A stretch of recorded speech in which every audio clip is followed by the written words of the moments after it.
So the last story involves another Christian college, and they recently fired a professor because of old social media posts he made. And usually you can imagine if this happened at like a normal college, it's like, oh, we hired a professor, but oh man, he said some really racist stuff like 10 years ago.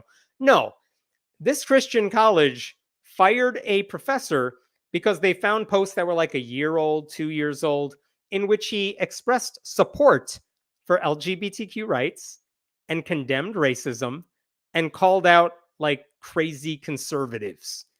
And after a right wing mob basically posted screenshots of those things, this guy named Matthew Warner, who's a first year communications professor, he was fired from Grace College and Theological Seminary in Indiana.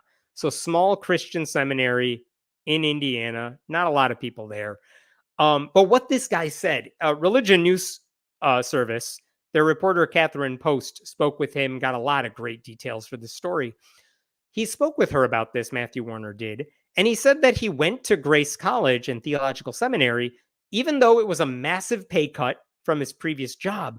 And why did he go there? Because he said he really admired his future colleagues and he totally agreed with the Christian school's lifestyle commitment. And this is like the contract you have to sign at a lot of really conservative Christian colleges, where it says like you have to agree homosexual behavior is abnormal and you will never do such a thing. And you have to admit marriage is between one man and one woman. And he's a conservative Christian. So he's like, yeah, I sign off on all of that. He's not lying when he signs that contract. So that wasn't a problem. In fact, Matthew Warner, I'll show you a picture here in case you're curious. Matthew Warner actually graduated from Liberty University. So like that school is famous for students signing like a morality contract. So like this is not new for him. He's not a hypocrite. This is what he does. Okay. So what happened is that in his mind, there's no discrepancy between holding conservative theological beliefs about sex and gender and then supporting civil rights for LGBTQ people. There's no cognitive dissonance in saying abortion is a sin, but also I believe, a secular country should allow people to make those decisions for themselves. You can believe the Bible is inspired by God and also accept science. Like plenty of Christians of all stripes do that all the time, even if a bunch of fundamentalists say that's intellectually dishonest. And even if a bunch of atheists, new atheists, say, no, the only true Christians, I'm screwing this up, but like, true Christians have to believe X, Y, and Z. And if you don't believe that stuff, you're not a true believer. Like, no, you're wrong. Plenty of people have nuance to this stuff all the time. What this guy, Matt Warner, didn't realize is that he would be called out for all of these beliefs. So let me show you what happened to this guy. Here is, he got hired last summer. And then on October 3rd, this is a post that was made on Facebook by Monica Boyer, who I think is just one of those like perpetually angry moms. I'm officially calling on Grace College to fire this professor immediately. All caps. What did he do? What is this tweet? Let's see. From September of 2022, like a year before he was hired, I support gay marriage because I love my neighbor. Men who have been married for 20 years should have the right to be present when end-of-life decisions are being made. Supporting gay marriage is a civic issue and an expression of democratic liberalism. Opposing it is bigotry. Like, wow, yes. This is the position a lot of religious conservatives took when, like, we were thinking about civil unions or gay marriage. It's like, I don't have to think this is what God wants. But if two people are in a relationship and it's consensual and they're adults, and we're saying, well, you can't come in a hospital to visit your partner because you're in a same-sex relationship, that seems immoral and wrong. And this guy's saying, I don't know why they shouldn't have that right. Even if I don't want them married in my church, I don't want my church supporting that marriage, but I think they should have civil rights, so I support their right to do that. That to me is not hypocrisy. I think I have questions about why he believes that it's a sin, But whatever. He found a way to say, like, whatever. It's like Joe Biden, who I talked about earlier. He's a Catholic. He very much believes abortion is a sin. But as a politician, he thinks women should have the right to make their own decisions, something Donald Trump does not believe. Like, does that make Joe Biden a hypocrite? No, it means he knows how to separate his religious views from his job, which is what you expect from any decent politician. So that part is weird that this woman is saying, how dare he post this stuff. But that wasn't the big one. The big one came from this guy right here. His name is Evan Kilgore, Evan Aaron on Facebook. But let's read through some of this. It goes on for a while. Grace College friends and family. I don't want this post to come off in tone as a disgruntled ex-employee who is seeking some sort of retribution. Yada, yada, yada. What else does he say? Grace recently hired a new professor to teach communications. Yeah. To say he has, at the very least, some concerning and hostile ideological views that do not quite align with scripture or biblical theology would be a fair assessment. I will share screenshots from the Twitter, now known as X, account of this employee. And look at this. How many does he share? 62 plus. Like, he posted like 65, 66 images of Facebook screenshots of what this guy did. And then he asked this. Read this with me. Ask yourself, do these views align with the integrity of biblical principles you would like potentially taught to your young, impressionable child? This is a seminary. It's a college. These are 18-year-olds, 20-year-olds. They're not children. What the heck? Like, parents, do you want your 19-year-old toddler to learn that gay people are people? These, I swear to God, the hallmark of like white evangelical thinking is we have to treat adults as toddlers. That's why we can't talk to them about sex. That's why racism is too nuanced for them to deal with. Like, it's the whole, okay. Will these views be implicitly or explicitly taught in the classroom? Are these the views you believe Grace College should bolster and platform? Can a professor with this strong of a clearly radicalized ideological hatred of right-wing political views truly be an unbiased voice of Christian theology in a young person's life? When he says radicalized ideological hatred, he actually posted a tweet saying Tucker Carlson is fascist. And he said that about other right-wing figures too. And he's right about every single one of them. That doesn't make him radicalized. That makes him a good observer. You know what I mean? Okay, what else does this dude say? At what point does exposing young individuals to those whom hold those harsh views clash with the mission of the institution? Is this the type of rhetoric you'd like to see spoken by those teaching young Christians fresh out of their parents' nest, these 19-year-old toddlers, and digesting new worldviews? Oh my God. Imagine being 18 years old and you're going to college, and this dude is like, they're young little birds fresh out of the nest, and for the first time in their life, they're learning new ideas. Like, what have they been doing for the past, I don't know, 12 years of formal schooling? There are many questions to be asked indeed. Okay, so once that guy posted this, all hell broke loose because a lot of people started sharing that document. By the way, those posts, I'm not going to show you all 66 posts that Matthew Warner made. But in addition to saying Tucker Carlson is fascist, he said Christians should care about the treatment of immigrants a lot more than gay marriage. He posted his pronouns. He rejected complementarianism because, unlike Harrison Butker, he doesn't think women need to be in the house and in the kitchen all the time. He criticized Donald Trump, and you know that was the cardinal sin. One of his tweets said, if one more Christian preacher repeats the talking points of GOP strategists, I'm going to scream. Touche. Another one pointed out that a pro-life movement that emphasizes legal and political influence does not produce pro-life outcomes. And you know what? He's right about that, because as we have seen, because we had the legal overturning of Roe v. Wade, and then like the political push to ban abortion in a lot of red states. A lot of doctors are leaving those states. A lot of women are having horrible medical care, or they have to escape from their state in order to get decent medical care. And none of that is winning people over to the anti-abortion side. So he's right on that front too. So anyway, Kilgore says he can't imagine someone like Matt Warner in charge of a classroom at a Christian college, which is weird. Just to answer the obvious question here, though, there is no evidence Matt Warner was letting any of his personal beliefs interfere with the job he was supposed to do.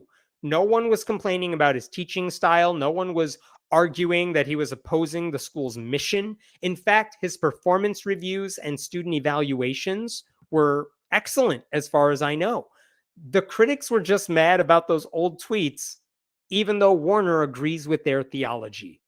But none of that matters to them because they think being a true Christian means accepting Jesus as your Lord and Savior and believing that gay people have cooties and voting for Donald Trump no matter what, and lying in the name of Jesus as long as it suits your purpose. And the thing is, if it was just these couple of idiots on Facebook, that's one thing. But the people running the school swallowed all of it. Like, it says a lot about their hiring process that none of these tweets even came up when they were looking into this guy. But the administration soon told Warner, we're probably going to get rid of you. And look at some of this stuff. This is appalling behavior. Because remember, this guy took a pay cut and moved to Indiana for this job. This is from Religion News Service. Warner proactively met with supervisors as that first woman's Facebook post repeated demands gained traction among her nearly 8,000 Facebook followers. But initial conversations were not reassuring.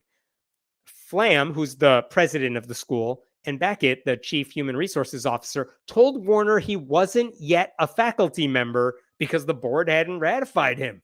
Now the board was considering voting against his ratification, a move that would end his employment. And later on, look at this.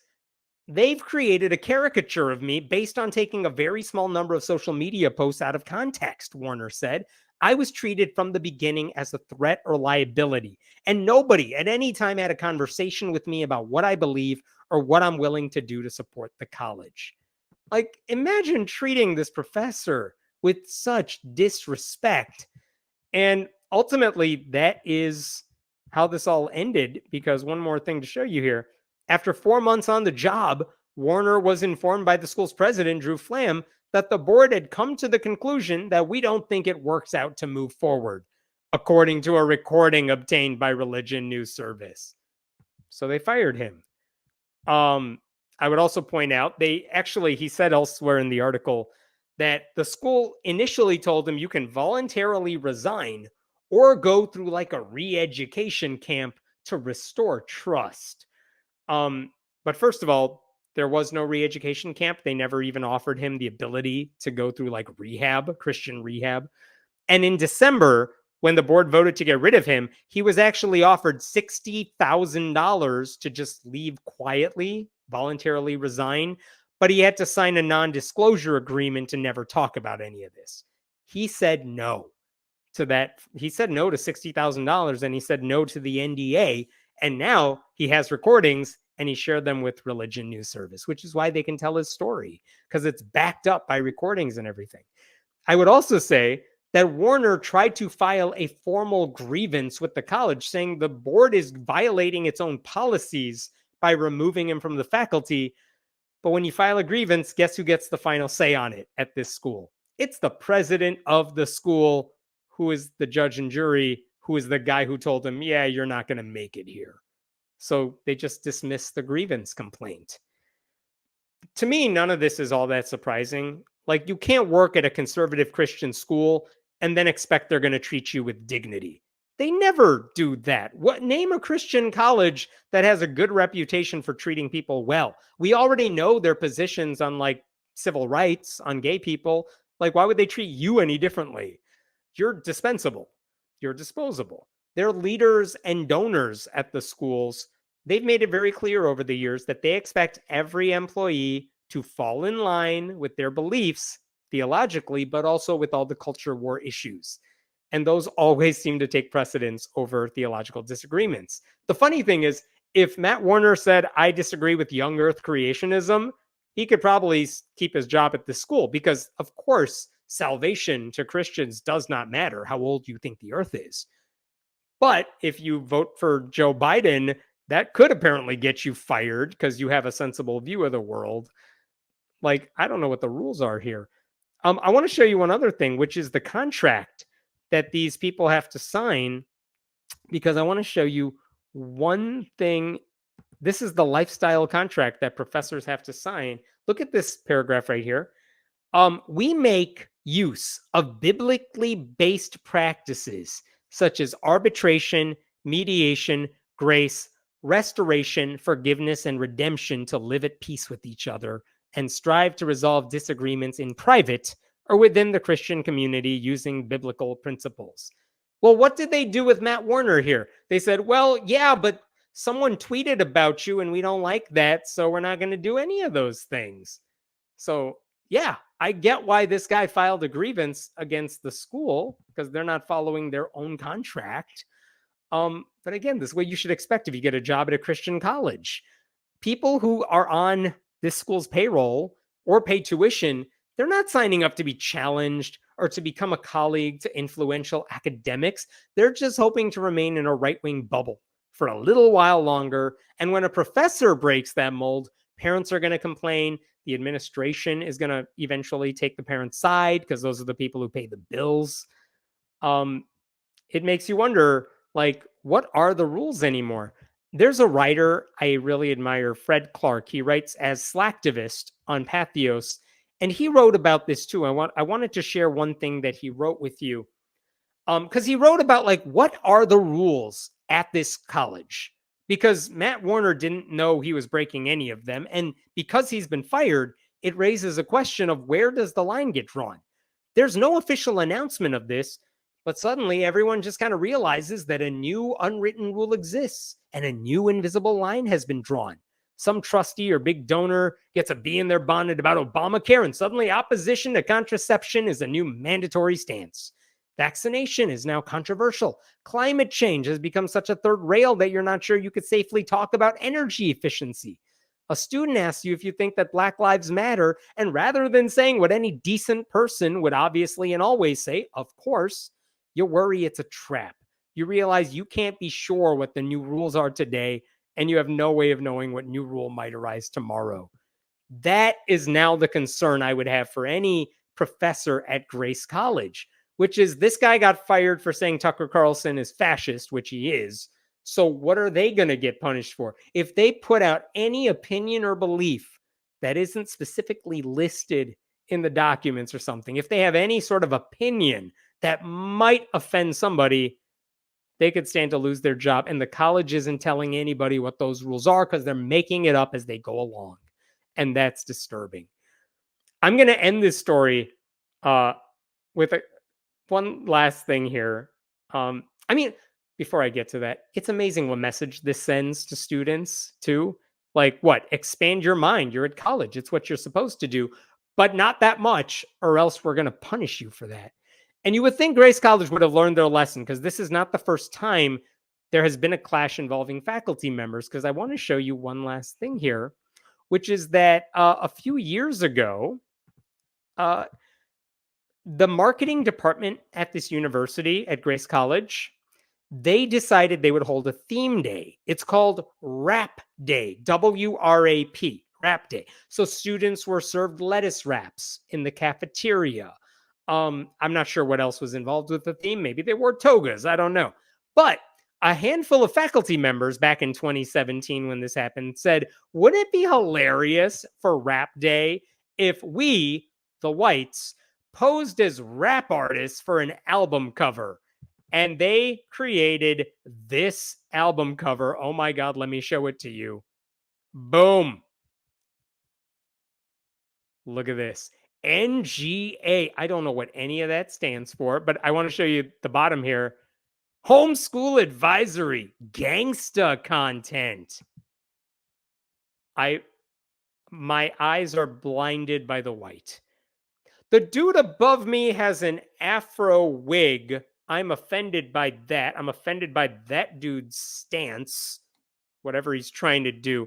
But I want you to take a special close look at that guy on your far left, the guy going like this. I don't know if you could see the fake tattoo, knuckle tattoos he has. It says Thug Life because, as you could tell, he's from the mean streets. Because guess who that guy in the black shirt going like this in the corner? Guess who that is? That would be Evan Kilgore, the guy who posted the Facebook message with 66 screenshots from Matthew Warner's Twitter page. Same dude. This guy, that guy, I can't do this. Evan Kilgore, he later got fired for this little stunt of his. Let me show you this one thing right here.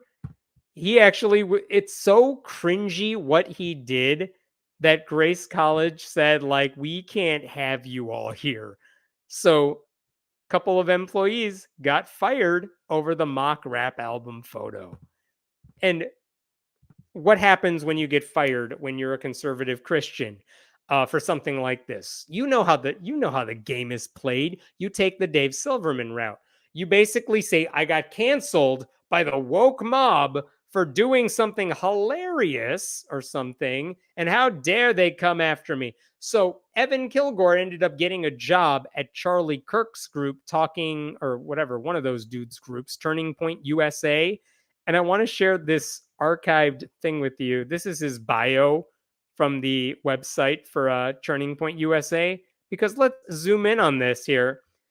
He was a TPUSA ambassador who began sharing his views on Twitter in 2017 after getting canceled from his marketing job by the woke outrage mob. The woke outrage mob he is talking about is Grace College and Theological Seminary, the group that just fired a guy for saying like Black Lives Matter and gay marriage is fine as a policy. Like, that's your woke outrage mob. It's the Christian seminary.